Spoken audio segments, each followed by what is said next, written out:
শুভেচ্ছা।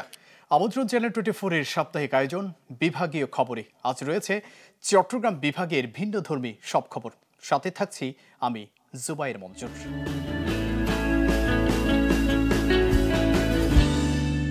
দর্শক, আজ মহান শহীদ দিবস ও আন্তর্জাতিক মাতৃভাষা দিবস।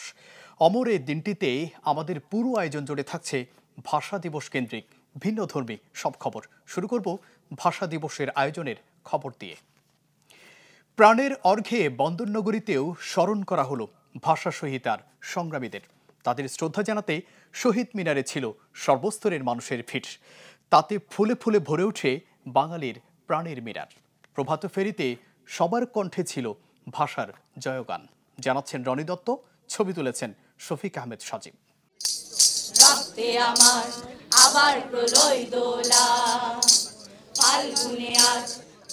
ফাগুনের ভোরে নগ্ন পায়ে প্রভাত ফেরি আর কণ্ঠে রক্তে আগুন ছড়া ২১-এর গান। গন্তব্য চট্টগ্রামের কেন্দ্রীয় শহীদ মিনার। মায়ের ভাষার জন্য অকাতরে যারা বিলিয়ে দিয়েছে প্রাণ, সেই বীর সেনানীদের শ্রদ্ধা জানাতে এই পদযাত্রা, যাতে ভোর থেকে সামিল হয় সর্বস্তরের মানুষ। আসেন রাজনৈতিক ব্যক্তিবর্গ থেকে শুরু করে বৈষম্য বিরোধী ছাত্র আন্দোলনের শিক্ষার্থী, সামাজিক ও সাংস্কৃতিক সংগঠনের নেতাকর্মীরা।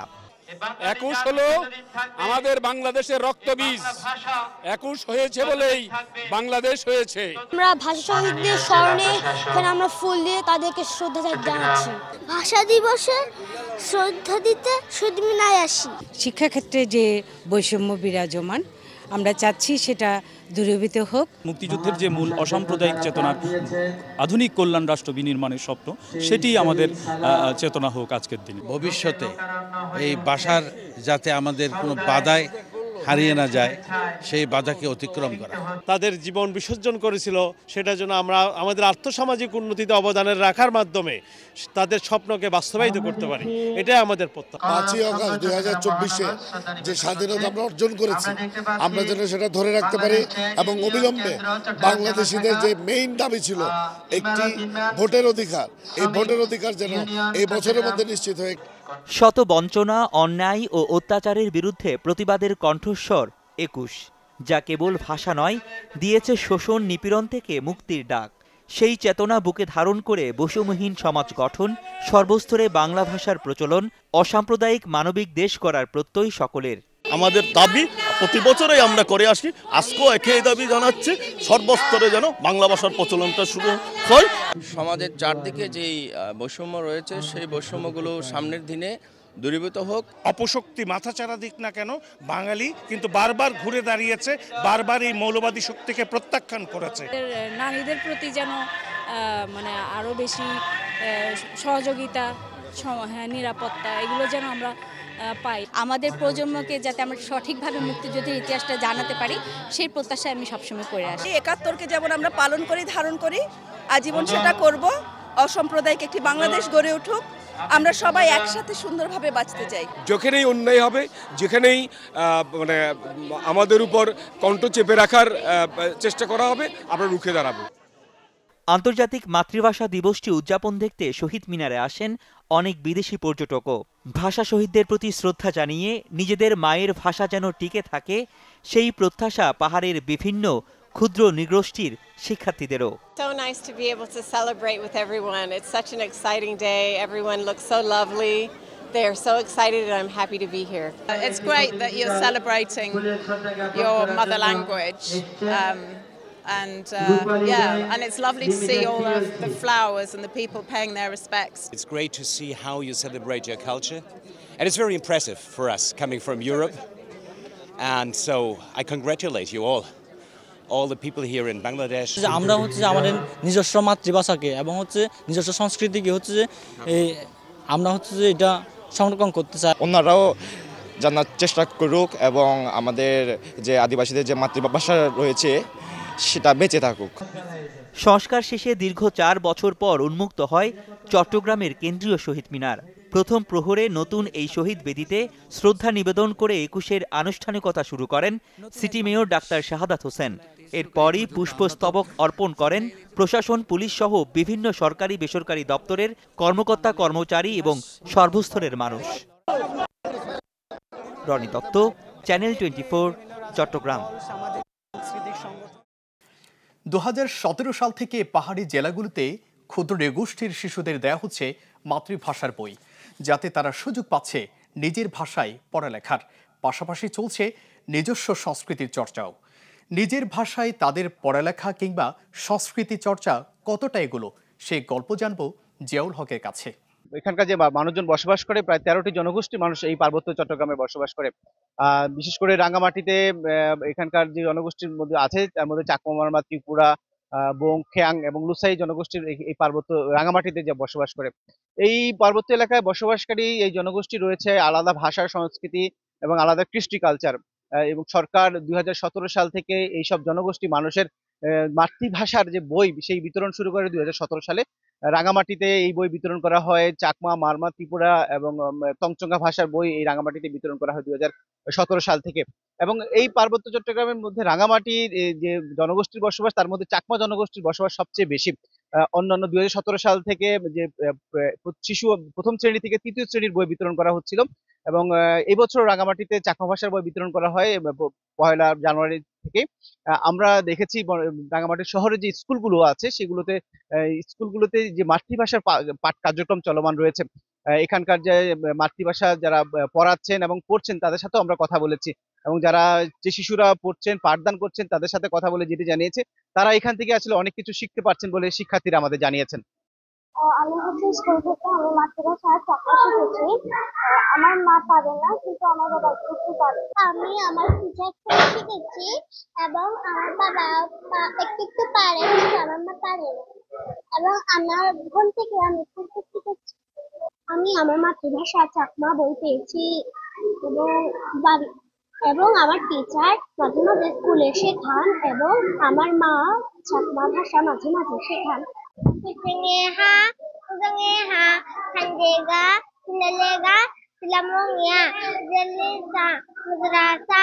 আমাকে চাকমা লেখা বই দিয়েছে, আমরা দিদিমণির কাছ থেকে লেখাপড়া ও শিখেছি। ক্লাস 1 থেকে আমি এখনো 4th শ্রেণী পর্যন্ত পড়ছি। আমি এখানে অনেক কিছু শিখেছি। আমরা এখানকার যে শিক্ষার্থীর অভিভাবক তাদের সাথে কথা বলার চেষ্টা করেছি। তারা যেটি বলছে, তারা এই মাতৃভাষায় কথা বলতে পারলেও তারা লিখতে এবং পড়তে পারতো না অনেকে। এখনকার তারা এই শিশুরা স্কুল থেকে যে পাঠদান পাচ্ছে তার মাধ্যমে তারা শিক্ষার্থীরা নতুন ভাবে তাদের মাতৃভাষাটি শিখতে এবং লিখতে পারাতে তারা আনন্দ প্রকাশ করে, উচ্ছ্বাস প্রকাশ করে জানিয়েছে তাদের যে ভাষা সেটি অনেক বছর ধরে টিকে থাকবে পৃথিবীতে, তারা সেটি বিশ্বাস করেন। 3 পর্যন্ত পড়াচ্ছি, এখন তো তেমন গুরুত্ব দেয় না আর কি শিক্ষারা। যদিও অভিযোগটা শুনতে খারাপ লাগতেছে, কিন্তু ওরা যদি চাকমা ভাষাটা পড়ায় আর কি, আরো এরা ভালো পারবে ভবিষ্যতে, বিভিন্ন কাজে লাগবে। আমরা তো পারি না, আমাদের সময় তো এটা ছিল না। এখন তো আরো একটু ভালো দিলে 5 পর্যন্ত এটা ভালো হয়। চাকমা ভাষা আসলে এই ক্লাসে তো নিয়মিত হচ্ছে না, এমনি আমরা কিন্তু যথেষ্ট চেষ্টা করি, যতটুকু পারে। আশা করি নাম তো লিখতে পারে এবং বর্ণগুলো চিনে বা শব্দ বানাতে পারে, এতটুকুই। আমি তো পড়তে পারলেও লিখতে পারি না, কিন্তু বাচ্চারা তো লিখতেও পারতেছে, পড়তেও পারতেছে।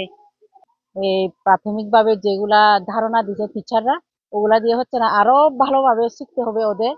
রাঙ্গামাটিতে প্রথম শ্রেণী থেকে তৃতীয় শ্রেণী পর্যন্ত প্রায় 69,000 বই রাঙ্গামাটির 10টি উপজেলায় বিতরণ করা হয়েছে।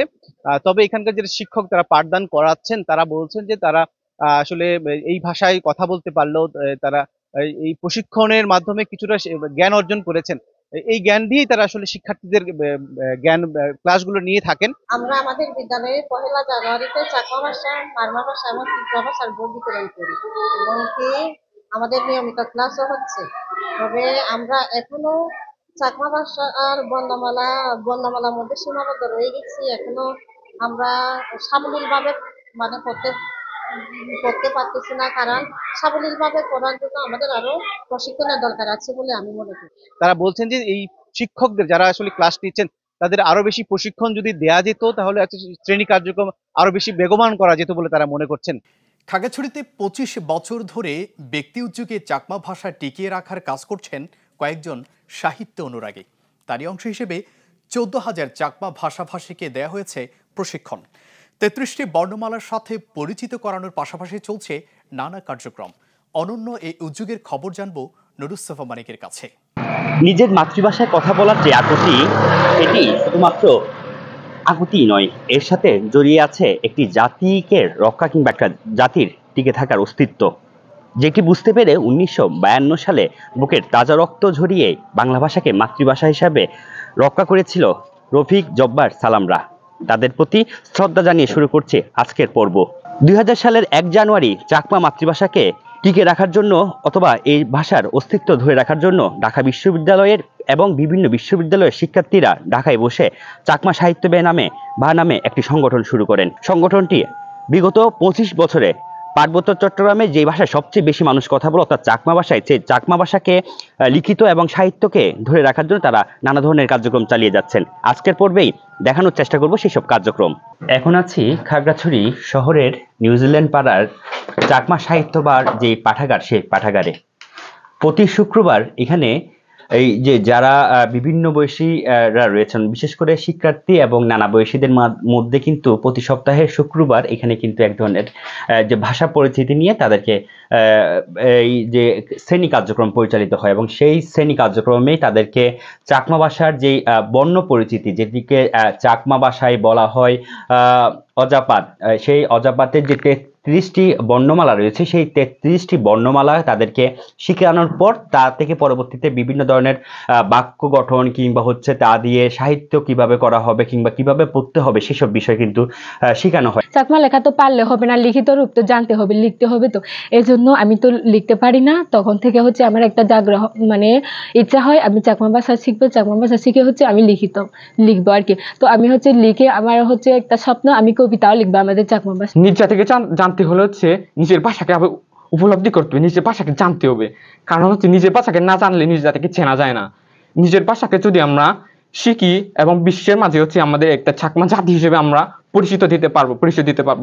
না হলে যদি আমরা এই চাকমা ভাষাটা যদি হারিয়ে যায় তাহলে আমাদের জাতীয় বিলুপ্ত হয়ে যাবে। গল্পের বই, ছোরা, মানে যেগুলো ভালো ভালো লেখকের বইগুলো চাকমা ভাষায় কয়েকটা লেখা থাকে, সেগুলো মানে আমরা যাতে নিজেই থেকে পড়তে পারি, মানে নিজের স্বইচ্ছায় যখন তখন পড়তে পারে ভালো করে, মানে আর মানুষকেও অনুপ্রাণিত করতে পারে, ওরাও যাতে মানে ওই বইগুলো পড়তে পারে, সেজন্য নিজে থেকে আমি শিখি আর মানে অন্যদেরকেও শেখাতে চাই আর কি। আমাদের মাতৃভাষা চাকমা, কিন্তু আমার চাকমা হয়েও আমাদের রাষ্ট্রভাষা হিসেবে বাংলা ভাষা পড়তে হয়। প্রাথমিক থেকে হচ্ছে বাংলা ভাষাটা পড়তে হয়। সে কারণে হচ্ছে আমরা হচ্ছে চাকমা ভাষাটাকে একটু ডিপলি ভাবে চিন্তা করতে পারি না, লিখতে পারি না, পড়তে পারি না।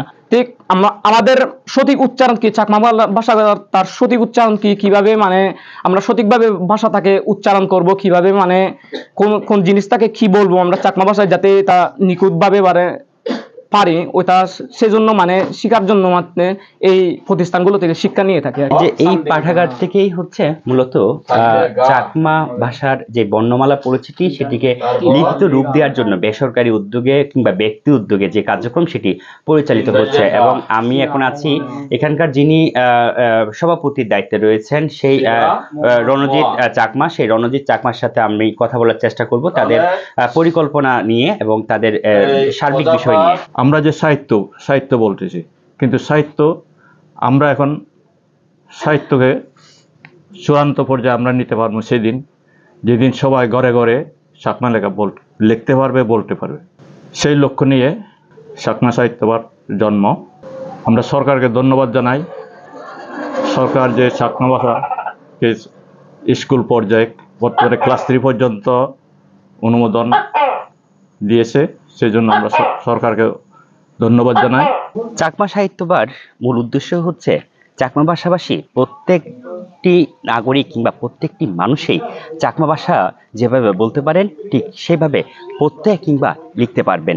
তাদের এই উদ্দেশ্য নিয়ে তারা কিন্তু বিগত 25 বছরে প্রায় 14,000-এরও বেশি মানুষকে শিখিয়েছেন চাকমা ভাষা সম্পর্কে এবং 1,000-এরও বেশি মানুষ চাকমা ভাষায় যেটি অ্যান্ড্রয়েড কিংবা অন্যান্য যে কম্পিউটারের কিবোর্ড রয়েছে সেই কিবোর্ড ব্যবহার করে চাকমা ভাষায় লিখছেন কিংবা তারা বিভিন্ন মনের ভাব প্রকাশ করছেন বলে বলছেন এই সংশ্লিষ্টরা। আজ এই পর্যন্তই, আগামী পর্বে দেখা হবে নতুন কোনো গল্প নিয়ে। বান্দরবানের জনসংখ্যার হিসাবে মারমাদের পরেই ম্রৌ সম্প্রদায়ের অবস্থান, কিন্তু মূল স্রোত থেকে যেন পিছিয়ে পড়ছে এই জনগোষ্ঠী। হারিয়ে যাচ্ছে তাদের ভাষা সংস্কৃতি। তাই মৃদের ভাষা সংরক্ষণে গড়ে তোলা হয়েছে আনুই নামে একটি ছাত্রাবাস, যেখানে শিশুরা দক্ষতা বাড়াচ্ছে মাতৃভাষায়। ইয়াসিনুল হাকিম জানাচ্ছেন বিস্তারিত। বিলুপ্তির পথে বান্দরবানের পাহাড়ি সম্প্রদায়ের মূল জনগোষ্ঠীর যে মূল ভাষা রয়েছে সেটি কিন্তু আসলে বিলুপ্তির পথেই প্রায় বলে তারা এখানকার যারা স্থানীয় অধিবাসী রয়েছে তারা দাবি করছিল। তাদের প্রেক্ষিতে মূল ভাষা সংরক্ষণের জন্য টঙ্গবতী ইউনিয়নে আরং ঐনই নামের একটি ছাত্রাবাসের উদ্বোধন করেছে এখানকার উদ্যোগী ব্যক্তি ইয়ঙ্গান রো।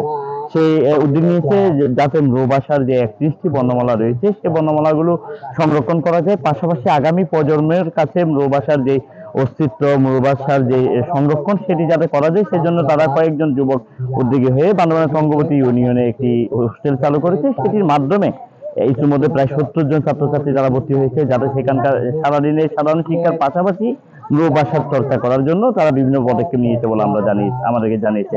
আমরা কথা বলেছিলাম এখানে যে 40 শতক জমি দান করেছে হেডম্যান কানিং রুং সাথে, সে আমাদেরকে জানিয়েছে তিনি শিক্ষার উন্নয়নে ইয়াঙ্গানমুরোর সহযোগিতা এবং উদ্যোগকে স্বাগত জানিয়ে তিনি 40 শতক জায়গা দান করেছেন এবং যার মাধ্যমে এখানে সেই হোস্টেলটি চালু হয়েছে। এই হোস্টেলটি চালু হওয়ার পাশাপাশি এলাকার শিক্ষার মান যেমন রক্ষা পাবে, শিক্ষার মান যেমন উন্নত হবে, পাশাপাশি মৃ সম্প্রদায়ের যে বিলুপ্ত হওয়ার ঘটনা ঘটছে বা যে বিলুপ্ত হওয়ার কথা দাবি করছে সেটিও সংরক্ষণের পাশাপাশি মৃ শিক্ষার অনেকটা প্রসার করবে বলে এখানকার মানুষ মনে করছে। টঙ্গবতী বৃক্ষফিল এলাকায় আমি 40 শতক এই জায়গাটা দান করছি। এটা মূলত হলো আমাদের মৃ জাতিরা শিক্ষামান যাতে শিক্ষাধিকার দিয়ে আরো উন্নতি হোক এই উদ্দেশ্য লক্ষ্য করে এই জায়গাটা আমি 40 শতকে দান করছি। আর এখানে মূলত ভবিষ্যতে আমরা এখানে এই মৃ ভাষা যে আমাদের নিজস্ব ভাষা আছে ওই ভাষা যাতে হারিয়ে না যায়। বাংলা ইংরেজি পড়তে গিয়ে এখন মৃদের নিচের মাতৃভাষা প্রায় হারিয়ে যাচ্ছে। তো এটাকে কেন্দ্র করে আমরা কিন্তু একটা মাতৃভাষা আবাসিক চালু করতে যাচ্ছি। এটা আমাদের ধর্মের গুরু কামা ধর্মের গুরু চিনলক উদ্যোগকে। তো আজকে সেটা উদ্বোধন এবং প্রথম থেকে আমরা চিন্তা করছিলাম মাত্র 50 জন ছাত্রছাত্রী দিয়ে শুরু করা, কিন্তু আসলে সেটা হচ্ছে না। এটা করতে গিয়ে দেখি ছাত্রছাত্রী অভিভাবকরা বিভিন্ন জায়গা থেকে প্রায় শতাধিক ছাত্রছাত্রী আসে। এখান থেকে আমরা বাছাই করে আপাতত 70 জন দিয়ে ছাত্রছাত্রী চালাচ্ছে। যেহেতু পাশে একটা সরকারি জুনিয়র হাই স্কুল আছে, আবাসিক বিদ্যালয়ে তারা ছাত্রছাত্রীরা নিজেদের মাতৃভাষা পড়বে। কিন্তু বাংলাদেশের যে পার্বত্য চট্টগ্রাম বান্দরবান জেলার দ্বিতীয় বৃহত্তর জনগোষ্ঠী হিসেবে মৃ সম্প্রদায়ের স্থান থাকলেও তাদের যে বর্ণমালা রয়েছে সেটি অনেকটা বিলুপ্তের পথে হয়ে দাঁড়িয়েছিল। সেই কারণে তারা গুটি কয়েক নেতৃত্ব বিন্দুরা এবং সুশীল সমাজ এগিয়ে এসে ছাত্রাবাসটি উদ্বোধন করেছেন এবং তাদের আশ্বাস, তাদের বিশ্বাস এটির মাধ্যমে বান্দরবান সহ বিভিন্ন জায়গাগুলোতে রোমা, তানসি, রংছড়ি, আলীকদম সহ বিভিন্ন জায়গায় যেখানে দুর্গম এলাকাগুলোতে মৃ সম্প্রদায় বসবাস করছে তাদের আগামী প্রজন্মে যে শিশু শিক্ষার্থীরা রয়েছে তারা যেমন মৃ ভাষায় শিক্ষায় সুশিক্ষিত হতে পারবে, পাশাপাশি সাধারণ শিক্ষার যে গুরুত্ব সেটি পাশাপাশি মৃ ভাষার যে 11টি বর্ণমালা রয়েছে, বিভিন্ন বই রয়েছে, বিভিন্ন সংকলন রয়েছে, সেগুলো শিক্ষার মধ্যে দিয়ে তাদের আগামীর অগ্রযাত্রা আরো বেশি সুনিশ্চিত হবে। আমরা পিছিয়ে পড়ার জাতি, তো আমরা নিজস্ব ভাষাও আমরা এখানে শিখতে পারবো এবং বাংলায় এগুলো আমরা শিখতে পারবো। তাই আমরা মনে করি যে এটা হোস্টেল থাকার মানে আমাদের জীবনটা আরো সুন্দর হবে, আমাদের ভবিষ্যৎটা আরো উজ্জ্বল হবে।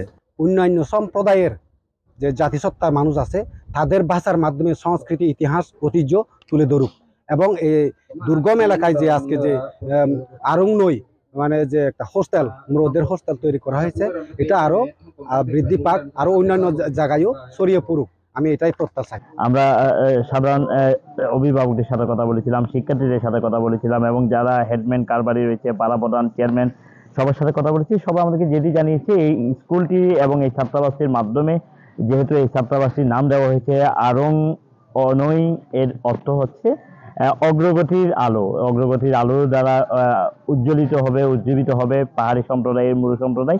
আমাদের এখানে মুরুং হোস্টেল চালু হয়েছে। এখানে আমরা ভালো মতো লেখাপড়া করব। আমি মুরুং ভাষা জানি না, এখানে আমি ভর্তি হয়েছে। এখানে মুরুং ভাষা শিখাবো, অনেক ভালো। আগে মুরুং ভাষা শিখতে পারে না, এখন শিখতে পারবে, অনেক ভালো লাগবে। ছাত্রাবাস না করলে আমাদের ধর্ম নিয়মের ভুলে যেত, যেহেতু এই যে আমাদের ধর্ম আর কি যেন না ভুলে যাওয়ার মতো আর কি আমাদের বাচ্চাদেরকে মানে পড়াশোনা করে দিয়েছি আর কি। ছাত্রাবাসে যাতে মূলত শিশুরা আছে তারা যাতে ভবিষ্যতে মানে উন্নয়নশীল উন্নয়ন হতে পারে, যাতে আমাদের বর্ণমালা যাতে বিস্তার ঘটে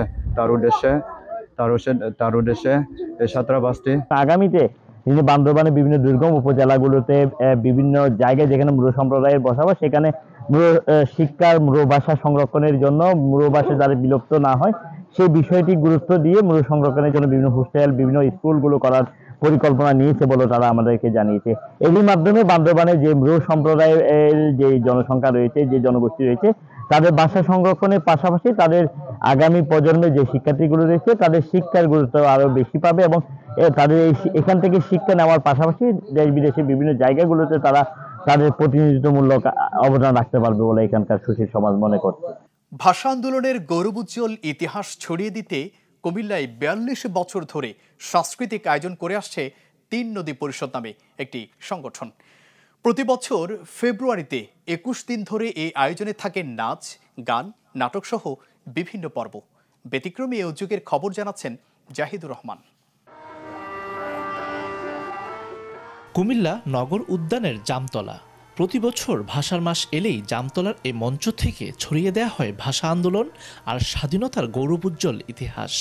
১ ফেব্রুয়ারি থেকে ২১ ফেব্রুয়ারি পর্যন্ত চলে কবিতা আবৃত্তি, দেশাত্মবোধক গান ও আলোচনা সভা। তবে এবছরের কর্মসূচি উৎসর্গ করা হয়েছে ২০২৪ সালের জুলাই আগস্ট ছাত্র জনতার গণ অভ্যুত্থানে শহীদ ছাত্র জনতার স্মৃতির উদ্দেশ্যে। ব্যতিক্রমী এমন আয়োজনে অংশগ্রহণ করতে পেরে মুগ্ধ নগরীর বিভিন্ন শিক্ষা প্রতিষ্ঠানের শিক্ষার্থী ও অভিভাবকরা। এসে অবশ্যই অসাধারণই লেগেছে।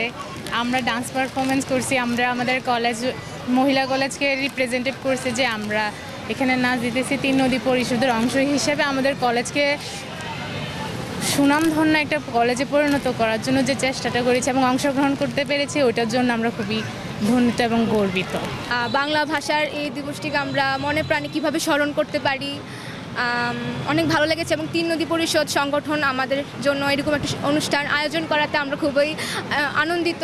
আমি একটি একক গান পরিবেশন করে খুবই আনন্দিত। আমরা কিন্তু সালাম, রফিক, বরকত, জব্বর এবং তাদের রক্তের বিনিময়ে কিন্তু আমরা আমাদের মাতৃভাষাটাকে রক্ষা করতে পেরেছি এবং তার পর্যায়ে আমাদের ৫২ ভাষা আন্দোলন, তারপরে ৬৯ গণ অভ্যুত্থান, ৭০ নির্বাচন, ৭১ মুক্তিযুদ্ধের মাধ্যমে কিন্তু ৩০ লক্ষ শহীদের বিনিময়ে আমরা কিন্তু এই দেশ স্বাধীন করেছি। আয়োজকরা জানান ১৯৮৪ সালে ৩ নদী পরিষদ প্রথম ২১ দিন ব্যাপী আলোচনা সভা ও সাংস্কৃতিক অনুষ্ঠানের আয়োজন করে। এরপর থেকে গত ৪২ বছর ধরে চলছে জামতলায় ২১-এর অনুষ্ঠান। ৫২ ভাষা আন্দোলনের ইতিহাস নতুন প্রজন্মের কাছে তুলে ধরতে এ আয়োজন। কুমিল্লা নগর উদ্যানের এই জামতলা, এটা শুধু জামতলা নয়, এখন এটি একটি ২১-এর কেন্দ্রে পরিণত হয়েছে এবং প্রতি বছর আমরা ২১ দিন ব্যাপী অনুষ্ঠানটা করি। ১ তারিখে আরম্ভ করি, ২১ তারিখ শেষ হয়। আমাদের উদ্দেশ্য একটাই, আমার ভাষা বাংলা, আমার দেশ বাংলাদেশ এবং আমি এই মায়ের প্রিয় সন্তান এবং এই মাতৃভূমির জন্যেই আমরা নিবেদিত ছিলাম, আগামীতেও নিবেদিত থাকব। ২১ ফেব্রুয়ারিকে আন্তর্জাতিক মাতৃভাষা দিবস এই মর্যাদা আনার জন্য সেখানেও কিন্তু কুমিল্লার সন্তান বীর মুক্তিযোদ্ধা রফিকুল ইসলাম। এদিকে আমরা বলতে পারি কুমিল্লার মানুষ অত্যন্ত ভাগ্যবান নিঃসন্দেহে। আর এই যে অনুষ্ঠানটি সদ্য আবুল হাসান বাবুল ভাই যে চালাচ্ছেন এটি অসাধারণ। ওনার সাথে আসলে তুলনা করা ওনাদের কঠিন। আমরা অনেকে অনেক কথা বলি, কিন্তু উনি করিয়ে দেখাচ্ছেন বিভিন্ন সময়ে বিভিন্ন প্রতিকূল পরিস্থিতিতে এ ধরনের একটি অনুষ্ঠানকে ৪২ বছর পর্যন্ত চালিয়ে যাওয়া। পাকিস্তান গণপরিষদে প্রথম রাষ্ট্রভাষা বাংলার দাবি উত্থাপন করেন কুমিল্লার কৃতি সন্তান শহীদ ধীরেন্দ্রনাথ দত্ত। আর আন্তর্জাতিক মাতৃভাষা দিবস স্বীকৃতি আদায়ে ভূমিকা রেখেছেন আরেক কৃতি সন্তান বীর মুক্তিযোদ্ধা রফিকুল ইসলাম। ব্যানারে তুলে ধরা হয়েছে সেই ভাষা সংগ্রামীদের ইতিহাস। প্রতি বছর ২১-এর এ কথাগুলোই নতুন প্রজন্মের কাছে ছড়িয়ে দিচ্ছে তিন নদী পরিষদ। অনেক বড় মাপের চিন্তা করছে বাউল ভাই, যারা এই প্রোগ্রাম করেছে আমার চোখের পানি আসতেছে। আমরা শুধু বক্তৃতা দিয়ে খালাস হয়ে যাই। এই প্রোগ্রাম আপনি ইমাজিন করতে পারেন ৪২ বছর ধরে এই কাজটা করছে। ইমাজিন করতে পারেন প্রত্যেক দিন ২১ তারিখ পর্যন্ত একটা স্কুলের হয় ছেলে নাইলে মেয়েদেরকে এখানে জড়ানো হচ্ছে, বাঙালির ইতিহাস বলা হচ্ছে, ভাষার গুরুত্ব বোঝানো হচ্ছে, মানে এই যে প্রতিবাদ কেন করা হয়েছিল, প্রয়োজনীয়তা ইত্যাদি ইত্যাদি সম্পর্কে। এটা আমি বলবো যে এটা জামতলা নয়, এটা ৪২ বছর ধরে এটা একটা ইনস্টিটিউশন হিসেবে কাজ করে যাচ্ছে। গোমতী, মেঘনা ও তিতাস এ তিনটি নদী পারের বৃহত্তর কুমিল্লার সংস্কৃতি চর্চাকে বিকশিত করার জন্য প্রতিষ্ঠিত হয়েছিল তিন নদী পরিষদ। প্রতিষ্ঠার পর থেকে আজও আলো ছড়িয়ে যাচ্ছে সংগঠনটি।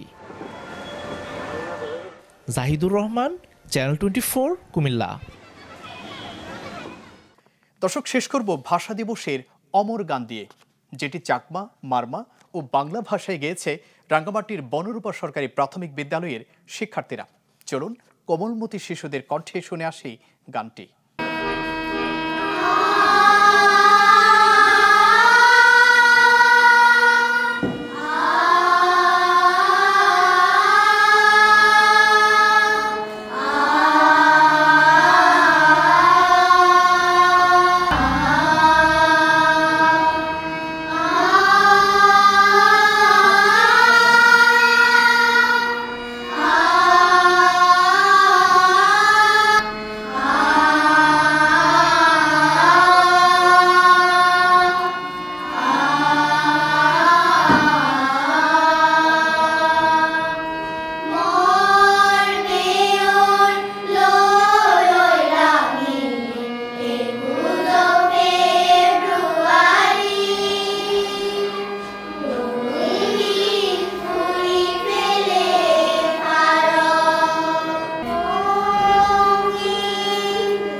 দর্শক, এ ছিল আজকের আয়োজন। চট্টগ্রাম বিভাগের ভিন্ন ধর্মী সব খবর নিয়ে আবারও হাজির হব আগামী শুক্রবার একই সময়ে।